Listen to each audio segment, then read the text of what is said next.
मेरा नाम TS बघेल है। बहुत लंबी चौड़ी बातें करना आता नहीं है। साधारण सा व्यक्ति हूँ, साधारण बात करूँगा। साथियों, धनगर मुद्दा क्या है? धनगर मुद्दा पाल बघेल गड़रिया जाति का विखंडन। धनगर मुद्दा पाल बघेल गड़रिया जाति में दो भागों में बांटने की एक सोची समझौती रणनीति की व्यवस्था है। धनगर मुद्दा और धनगर कभी ना सुलझने वाला मुद्दा है। धनगर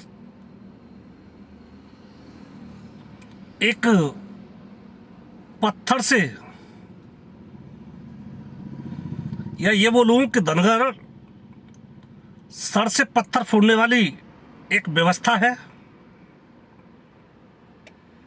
मेरे दोस्तों, मेरे साथियों,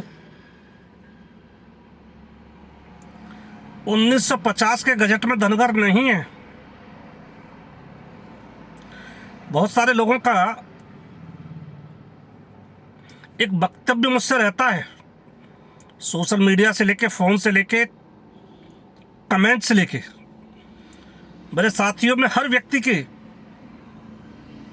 कमेंट्स को देखता हूं, पढ़ता हूं, और कई बार मैं उनके कमेंट्स के जवाब देने की कोशिश भी सोशल मीडिया के माध्यम से करता हूं। हम पिछले 10 साल से लगातार, मैं और मेरी टीम, इस धनगर आंदोलन पर, इस धनगर मुद्दे पर हम लगातार सवाल खड़े कर रहे हैं। मेरे साथियों, एक सवाल रहता है लोगों का, SP सिंह बघेल का धनगर प्रमाण पत्र कैंसिल क्यों नहीं होता? उनकी लोकसभा सदस्यता, उनका मंत्री पद क्यों नहीं जाता? मेरे साथियों, आप लोगों को यह थोड़ा सा समझना पड़ेगा,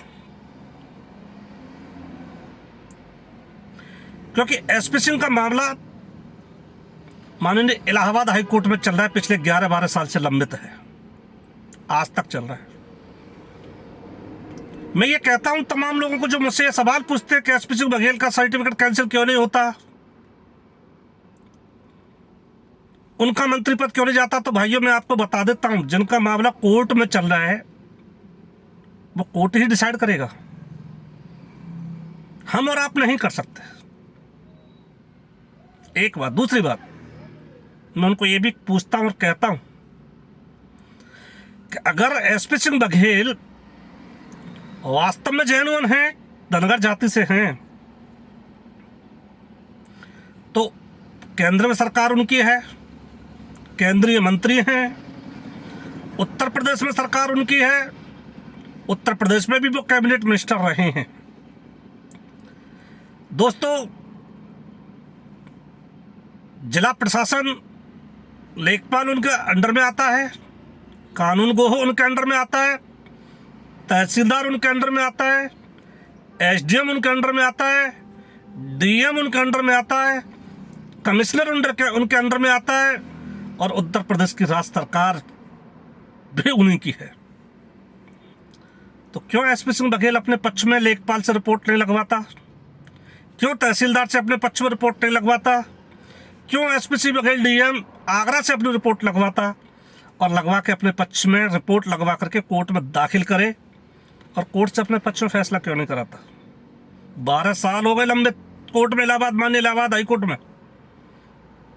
आप सोचिए इस बात को, गौर करना है मेरी इस बात पे कि आखिर ऐसा क्या कारण है, सत्ता पक्ष के होते हुए सरकार, दोनों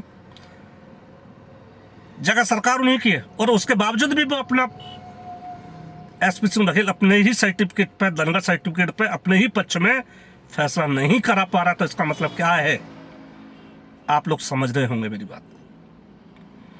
दूसरी बात, मैंने कहा था कि धनगर मुद्दा क्या है। धनगर मुद्दा इलाहाबाद हाई कोर्ट धनगर मुद्दे का समाधान नहीं है।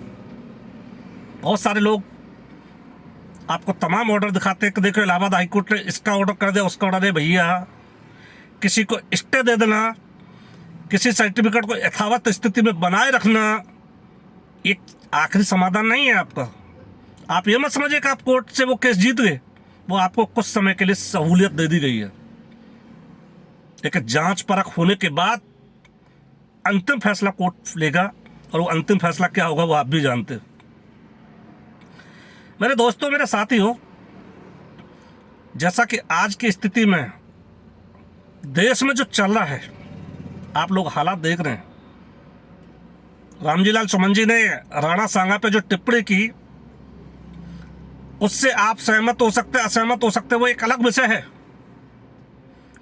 लेकिन जिस तरीके से उनके घर पर करणी सेना के द्वारा हमला किया गया, इस चीज से आपको क्या सीखने को मिलता है? मेरे साथियों, हर समाज के लोग एक हैं, एकजुट हैं। आज ठाकुर करणी सेना के थ्रू एकजुट हैं। विभिन्न दलों में रहने के बावजूद भी उनके नेता, आप देख रहे हैं सोशल मीडिया पर क्या जवाब आ रहे हैं उनके। गुजरों के देखिए, जाटों के देखिए, पटेलों के देखिए, लेकिन आप अपने समाज का सोचिए, आपका क्या हाल है? आपके समाज के लोगों पे खूब क्रूरता के साथ अत्याचार हो रहे हैं। तमाम घटनाएं घटित हुई,